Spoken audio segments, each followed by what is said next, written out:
নমস্কার বন্ধুরা, আমার ইউটিউব চ্যানেলে সবাইকে স্বাগত। তো আবারও নিয়ে চলে এসেছি একটি গুরুত্বপূর্ণ বিজ্ঞপ্তি নিয়ে, যেটা খুবই গুরুত্বপূর্ণ হতে রয়েছে তোমাদের জন্য।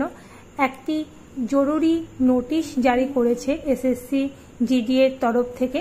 তো সেই নোটিশ নিয়ে আজকে আলোচনা করব। কি বলেছে সেই নোটিশে, তোমরা কিভাবে ফর্ম ফিল আপ করবে, কবে ফর্ম ফিল আপ করবে, সমস্ত কিছু নিয়ে আলোচনা করা হবে এই ভিডিওর মধ্যে দিয়ে। তো ভিডিওটি স্কিপ না করে পুরো ভিডিওটি দেখতে থাকো। ভালো লাগলে অবশ্যই লাইক করে দেবে, শেয়ার করে দেবে বন্ধুদের সাথে, আর আমার চ্যানেল আওয়ার স্টাডি জোন অবশ্যই সাবস্ক্রাইব করে দেবে। তো এই ভিডিওর মধ্যে দিয়ে আমি আলোচনা করব এসএসসি জিডির 2025-এর রিক্রুটমেন্ট নিয়ে। অর্থাৎ তোমরা যারা দীর্ঘদিন ধরে অপেক্ষা করছিলে এই বিজ্ঞপ্তির জন্য, তাদের জন্য একটি গুরুত্বপূর্ণ নোটিশ প্রকাশিত হলো এসএসসির তরফ থেকে, যেটা এসএসসি ওয়েবসাইটে প্রকাশিত হয়েছে এই গুরুত্বপূর্ণ নোটিশটা।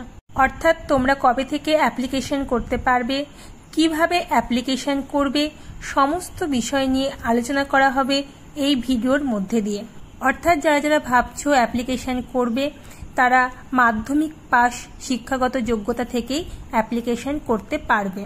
তো এখানে বিএসএফ থেকে শুরু করে সিএপিএফ, এসএসএফ, আসাম রাইফেল, বিভিন্ন পোস্টে কনস্টেবল পদে তোমরা অ্যাপ্লিকেশন করতে পারবে।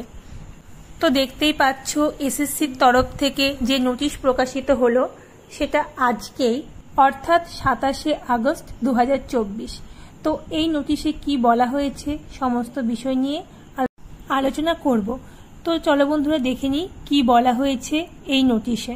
অর্থাৎ এই নোটিশে বলা হয়েছে এসএসসি জিডির ক্যালেন্ডার অনুযায়ী 2024-25-এর যে নিয়োগ, সেই নিয়োগ 27/8/2024 তারিখে প্রকাশিত হওয়ার কথা ছিল।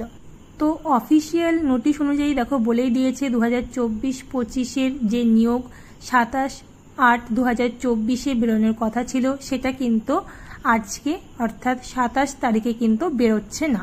দেখো 2 নম্বর পয়েন্টে কিন্তু বলেই দিয়েছে অ্যাডমিনিস্ট্রেটিভ কিছু কারণে আজকে সেই বিজ্ঞপ্তি প্রকাশ হচ্ছে না। এই বিজ্ঞপ্তি প্রকাশ হবে 5/9/2024 তারিখ, অর্থাৎ 5ই সেপ্টেম্বর। এসএসসি জিডির ওয়েবসাইট থেকে তোমরা এই বিজ্ঞপ্তির নোটিশ ডাউনলোড করতে পারবে।